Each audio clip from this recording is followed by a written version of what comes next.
Assalamualaikum warahmatullahi wabarakatuh. Selamat pagi. Selamat bergabung di kelas 5B dan terima kasih. Hari ini kita akan belajar di pertemuan pertama kita. Nah, sekarang Ibu sudah mengirimkan modul kepada kalian mengenai organ gerak hewan. Nah, di sana kita akan membahas ada tentang bahasa Indonesia dan tentang IPA. Nah, sekarang kita beranjak dulu ke bahasa Indonesia.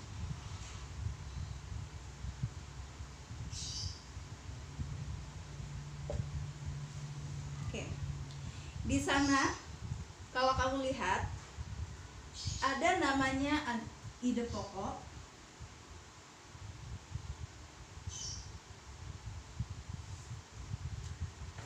ada kalimat utama,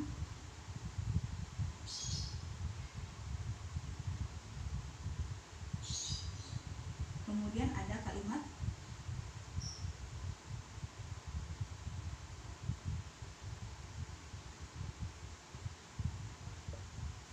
Oke.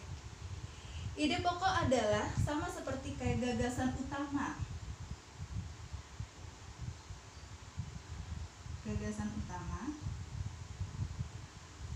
di mana yang menjadi inti dari suatu percakapan atau suatu cerita atau sebuah wacana.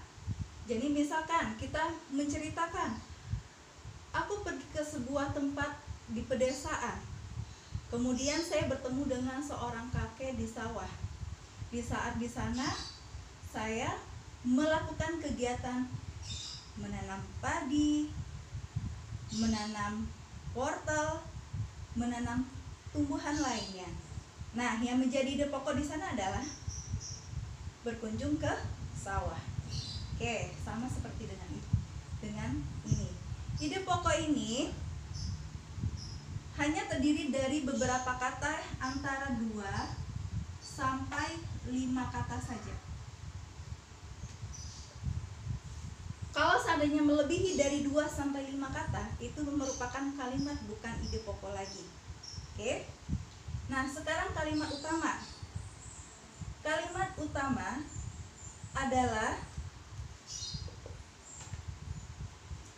kalimat yang menjelaskan tentang ide pokok secara singkat, tidak terlalu panjang, ya. Dia menjelaskan tentang ide pokok hanya sedetail mungkin hanya satu kalimat saja.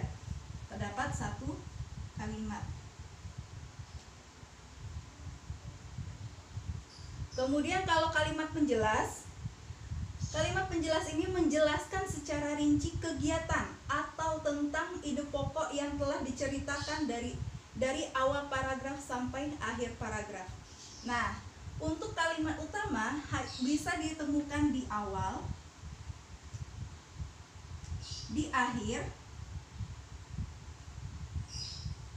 dan awal akhir. Maksudnya di awal itu dalam satu paragraf kamu akan menemukan kalimat utama di awal paragraf atau pada kalimat pertama pada satu paragraf tersebut.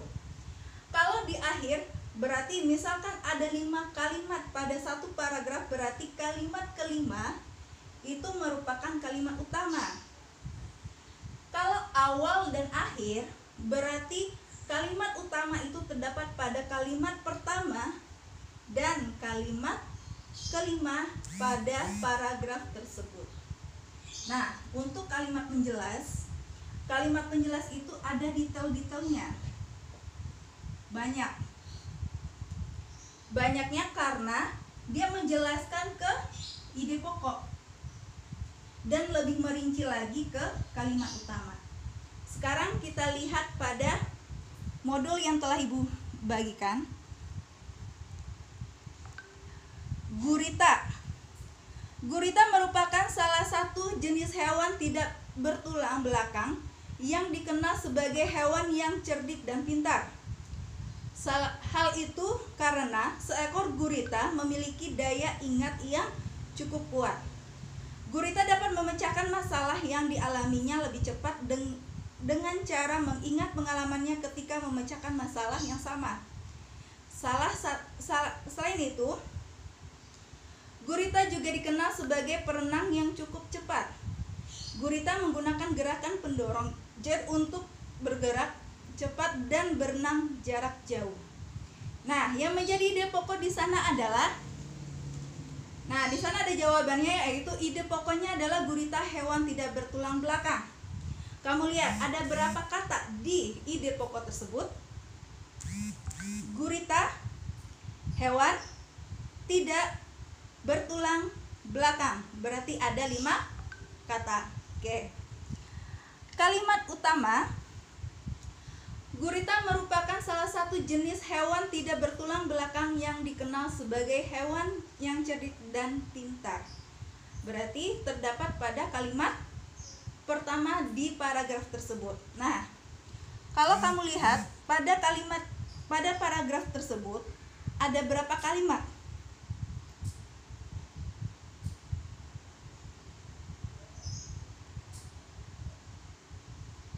Ada 5 kalimat.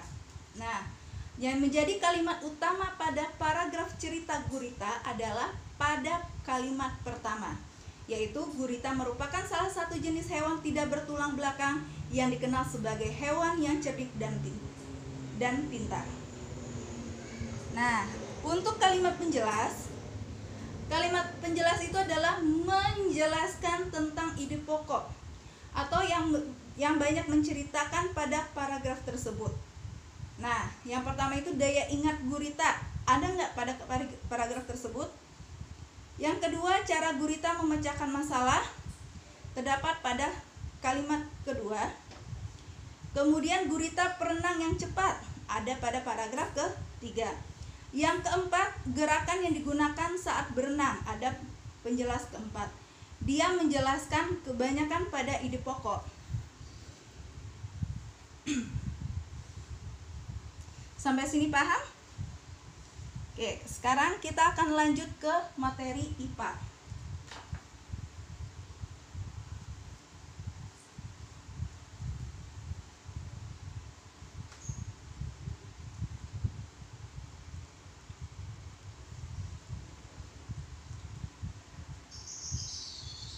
Nah, untuk IPA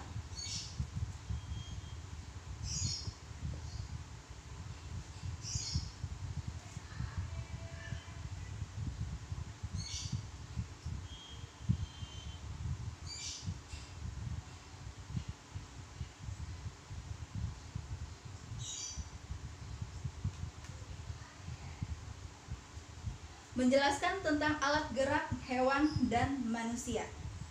Selain kita ketahui alat gerak hewan dan manusia itu berbagai macam jenis, kecuali manusia. Alat gerak manusia itu adalah kaki dan tangan. Nah, sebelum kita menjelaskan alat gerak hewan dan manusia, kita lihat dulu gerak adalah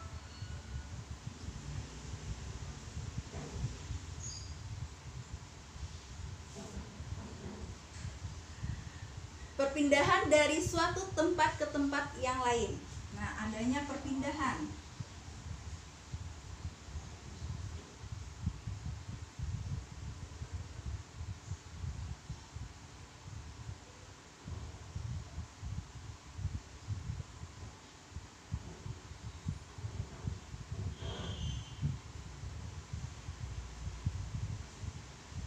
Nah, apabila pada manusia dewasa, yang menjadi alat gerak pada manusia itu adalah kaki. Nah, tetapi pada bayi, alat gerak yang digunakan oleh bayi itu saat merangkak adalah yang digunakan tangan dengan kaki. Nah, kemudian sekarang kita lihat pada hewan.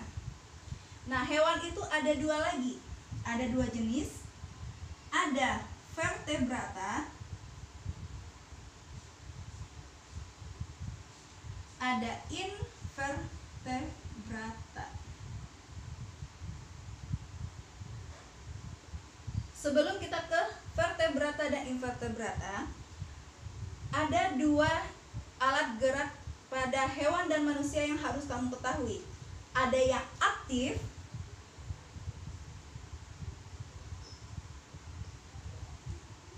ada yang pasif.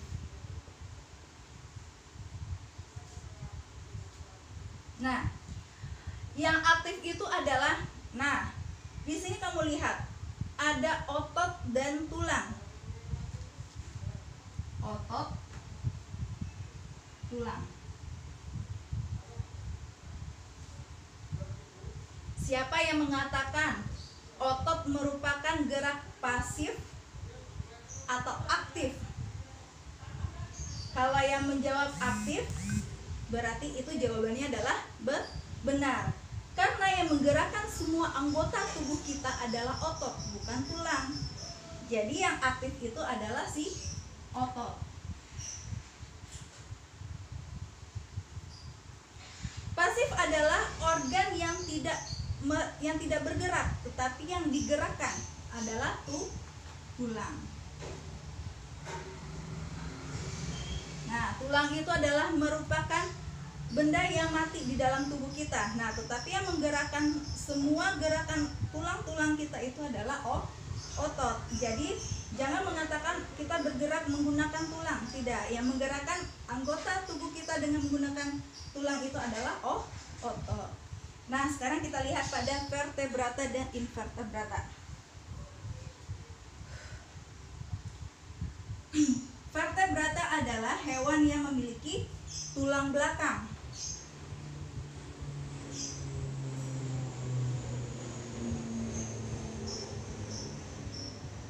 Nah, sekarang kamu lihat, kamu perhatikan pada tubuh kamu sendiri, apakah manusia memiliki tulang belakang? Yang di punggung kamu, coba kamu tekan, adakah berbentuk tulang? Jika iya, berarti dia merupakan manusia memiliki tulang belakang, tetapi dia tidak tergolong hewan, ya. Nah, sekarang hewan yang merupakan yang memiliki tulang belakang, contohnya kucing. Siapa yang punya kucing? Silakan dipegang kucingnya, tapi jangan dicubit. Pegang aja, kamu raba bagian punggungnya, ada nggak dia terdapat tulang? Yang kedua, ikan. Nah, ikan, kalau siapa yang pernah makan ikan, coba kamu lihat, ada nggak tulangnya? Berarti ikan merupakan hewan vertebrata. Kemudian ayam. Ayam merupakan hewan vertebrata? Iya, tepat sekali. Kemudian buaya. Nah, buaya. Bu, saya belum pernah makan buaya. Oke. Buaya itu merupakan hewan melata atau hewan reptil yang memiliki tulang belakang. Nah, berarti dia termasuk vertebrata. Contohnya tadi adalah kucing, ikan, buaya, ayam, dan lain sebagainya. Oke. Invertebrata tidak bertulang belakang.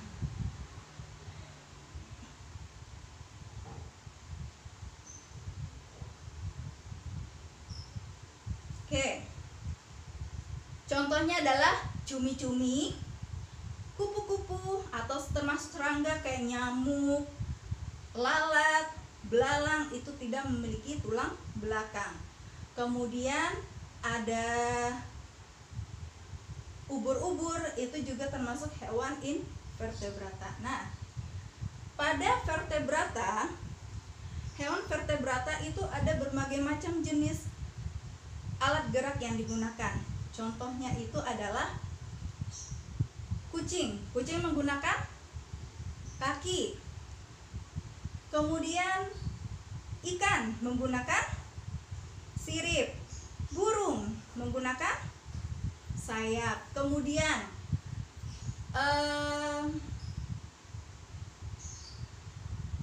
buaya menggunakan kaki. Oke. Sekian dari Bu Melsa, semoga bermanfaat dan mudah dipahami. Apabila ada tulisan Bu Melsa yang kurang jelas, mohon maklumi. Dan selamat mengerjakan tugas hari ini pada modul kalian yang terdapat pada halaman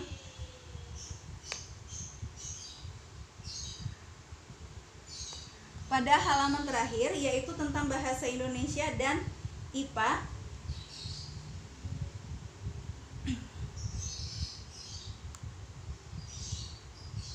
Bahasa Indonesia, ayo berlatih untuk menentukan kalimat utama dan ide pokok. Kemudian kamu melengkapi kolom mencari alat gerak yang ada pada hewan tersebut. Sekian, terima kasih. Assalamualaikum warahmatullahi wabarakatuh. Selamat pagi, salam sehat, semoga selalu bahagia.